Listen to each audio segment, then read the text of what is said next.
David Bell, diamond in the rough, a hidden gem. Well, we're going to break that down today on the Razzball Fantasy Football Podcast. Once again, it's your host, Bobby LaMarco, bringing you another one of those NFL draft recaps, player to team. And I'm joined by my esteemed colleague, Paul Blake. What's going on, buddy?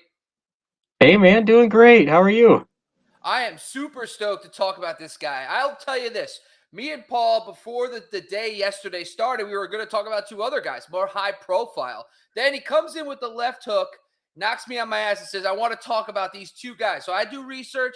I'm pumped. I love this kid. I'm excited to talk about David Bell to the Cleveland Browns, third-round pick. But before we go any further, let's make sure you're following us across the board. Please follow us at Razzball Fantasy on YouTube, TikTok, and also on Instagram. Make sure you're going to razzball.com and checking out all the great content on there for baseball, basketball, hockey, and football. And most importantly, make sure you check out our podcast. We have a Razzball Fantasy Football podcast and also a Razzball Fantasy Baseball podcast. So we're excited to get right into this. So, Paul, you know the drill.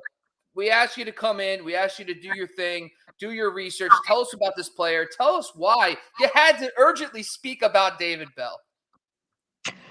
Well, yeah, a big part of it was the fantasy community seems to be smitten with with Watson there for the Packers. You know, everyone's excited about him. They say he's going to the best quarterback in the NFL as far as these rookie wide receivers. He's got the best quarterback. He's going to start right away. He's going to put up all these numbers with Aaron Rodgers, and perhaps he will. You know, I like him as well, but I think they're kind of forgetting another player here in David Bell. You know, he's going a pretty good quarterback himself. Deshaun Watson is no slouch. You want to compare him to Aaron Rodgers? I don't know where you fall down on that, but I know in Dynasty I'd much rather have Watson than Rodgers, even with all the baggage that comes along with Watson and the possible suspension that's coming up. But really like this David Bell kid. I think he's going to start right away for the Browns. Just going to go through his history a little bit here for you. Obviously, he's a third-round draft pick this year, 99th overall, so got in there just barely in with the top 100 picks. He's a high four-star recruit coming out of the state of Indiana, second overall recruit in the state of Indiana, 19th overall at his position, and 113th nationally. So I think the top recruit that year was actually another guy who wound up at Purdue, was George Karlaftis, who was also drafted in the first round here of the NFL draft. But local kid decided to stay home, and it wasn't for a lack of effort from other teams. Purdue had to fight off Ohio State in the 11th hour. They came calling trying to get David Bell, and Bell decided, no, I'm going to stay home with my hometown Boilermakers here.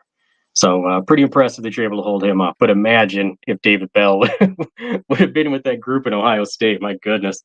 At any rate, lots of teams liked him. I can see why. He's a stud from the get-go. Started as a true freshman there in Purdue. 86 catches as a true freshman for over 1,000 yards. That's impressive work in the Big Ten. Wound up in 2021 with 93 catches for 1,286 yards. Really good work, because that year, 2021, last year, he was the thing. He was all Purdue really had. You know, they kind of went through few different quarterbacks. Wound up settling on a pretty good QB. They had that Horvath at running back. He's kind of a Mike Allstott wannabe type guy, but it was kind of Bell running the show. He's got good size, 6'2", 205. That's kind of your standard size for a wide receiver. Possession receiver. I'm telling you right now, if you're in any fantasy leagues with any person who is from the state of Iowa, you better draft Bell early, because he tore Iowa up. Okay. Hawkeye's defense coordinator is Phil Parker. That guy, his specialty is the secondary. He worked for 20, 30 years as a secondary coach before he wound up being the defensive coordinator for Iowa. Bell, just last year against the Hawkeyes, and the Hawkeyes were ranked number 2 at the time in total defense. Bell goes in to Kinnick Stadium, puts up 240 yards on 11 catches and a TD, which is pretty awesome in the Big Ten. Take that and you add it to what he had against Iowa in the other 2 games. Keep in mind, this is only 3 games against one team that's known for their defense. 37 catches, 558 yards, and 5 TDs against one team, 3 games, 3 different seasons. That's impressive. Like I said, he's a possession receiver, beats all sorts of coverage, right? He's beat bracket. He's beat man. He knows how to settle into the zone. Precise and creative route runner. So he can run basically everything on the route tree. Like I said, he was the primary playmaker. So that's defenses. All you had to do was worry about David Bell. That's all you needed to really do against Purdue. You shut down David Bell, you're going to win the game against Purdue. They couldn't do it, man. They knew they had to stop him, and they couldn't. Okay? He has an enormous catch radius. And like I said, he's going to start right away in Cleveland. The competition, Dunham Peoples-Jones. I like Peoples-Jones. He's a great athlete. You talk about high recruits. I mean, Peoples-Jones was, I think he was a top 5 recruit. I think he was a number 1 in the state of Michigan, a 5-star kid. But to me, he's just never figured out exactly how good he is. He always gets kind of jammed up by man coverage. He runs that fly route really well, and that's about all that DPJ does really well right now. I think he'll get better, but I just haven't seen it yet. So I'm not super, concerned with what Dunham Peoples-Jones is going to do as far as David Bell's production goes. Now, of course, you got Amari Cooper, but I think that's a great tandem. If you watch any of the Hard Knocks and you see Amari Cooper, he was showing all sorts of different routes to CD Lamb, all these different moves. I think that a smart kid like David Bell is going to pick up on that because Purdue's a hard school to get into. Trust me, I tried to get into grad school at Purdue. They didn't want me. It's a difficult school to get to, okay? All right, so, but yeah, I think that Bell and Cooper, they'll run the more advanced, nuanced route trees for the Cleveland Browns, and they'll just kind of send Donald Peoples-Jones deep to kind of keep the safety honest there. I think there's going to be plenty of targets available in the Browns offense. It's going to be difficult to see exactly what they're doing because they've got so much turnover on that side of the ball. It's kind of all up in the air as what this Browns offense is going to be. But I do think that David Bell is going to be a big part of it. All right. He ran a 4.65 40-yard dash at the combine, so not good. Obviously, that's not great, but he wouldn't be the first possession receiver to run a slow 40 at the combine and then turn around and have a great NFL career. All right. He's kind of expertise over speed. So he's really good at the little things in football. I saw him make many back shoulder catches, and that's kind of being more and more used more often in the NFL with those back shoulder throws. He's great at that. He's an unpredictable route runner. So when I see him run the routes, it's hard to tell exactly what type of route it is until he breaks it off. And then when he breaks it off, the DB's kind of left hanging, doesn't know what to do because it's hard to tell what he's doing. He's kind of holds the cards close to his vest there.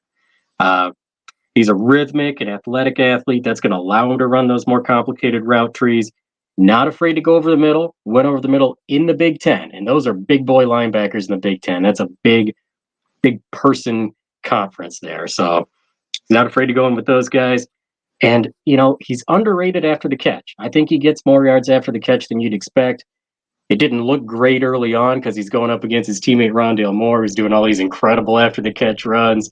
But David Bell gets the most out of it. And I think that's kind of his story is he gets the absolute most out of his athleticism. And I'm super stoked for this guy. I think he's going to be a fantasy contributor right away. I think he's going to be a steal. And yeah, man, I'd go after him. So when I look at his player comps, right away, Anquan Bolden comes right to the top. And Anquan Bolden went right into the Arizona Cardinals and completely dominated year one, 18 points in PPR. Michael Crabtree is another interesting one just because of his relationship with Amari Cooper's early on in his career, being a tandem wide receiver. Both of those guys had success together early on in Oakland. And then Keenan Allen's the third one. All three of these guys had very good, rookie season. So of those three guys, is there one that stands out the most as the best comp? Yeah, I'd say Keenan Allen out of that group. Crabtree, when he came out of college, he came out of Texas Tech. That wasn't a whole lot of different routes that he was running at Texas Tech. That was kind of one of those Mike Leach offenses where you look to the side, he's either running a slant, he's running a go, or he's running a hook. That's it. So Crabtree had to reinvent himself in the pros, learn all these routes. I think Bell already has those. I think he's much closer to Keenan Allen where he's going to be that precise route runner. He's going to be open all the time. He's going to have dependable hands. He's good at the goal line. I really like Keenan Allen. When I was digging in some research here, coming out of high school, 247 Sports, they put on a comp on people too. His comp there was Calvin Ridley, which I like Keenan Allen a lot more as a comp, but that was another comp that I was kind of surprised to see there. But yeah, if he's any of those guys, I'd take him. No, absolutely. So that's like one thing that stands out to me, right? This guy falls to the third round. He doesn't run like the flashy 40. Physically speaking, he's not the most imposing. He's 6'1", 209. But it's the when you see these comps, it picks you up. But then also his situation he's going into, right? This offense quietly has a bunch of opportunities. Jarvis Landry gone. Odell Beckham played half the season. Hooper, also Rashard Higgins, believe it or not, doesn't sound like a flashy name, but he almost had 50 targets. And it starts piling up to where Amari Cooper and David Bell have plenty of opportunities to step in and have success because of these available opportunities. Plus, you infuse Deshaun Watson. So I looked at the number 2 wide receivers with Deshaun Watson. Will Fuller in 2017, wide receiver 32. Will Fuller in 2018, wide receiver 21. Will Fuller in 2019, wide receiver 37, all points per game in PPR. So wide receiver 2-3.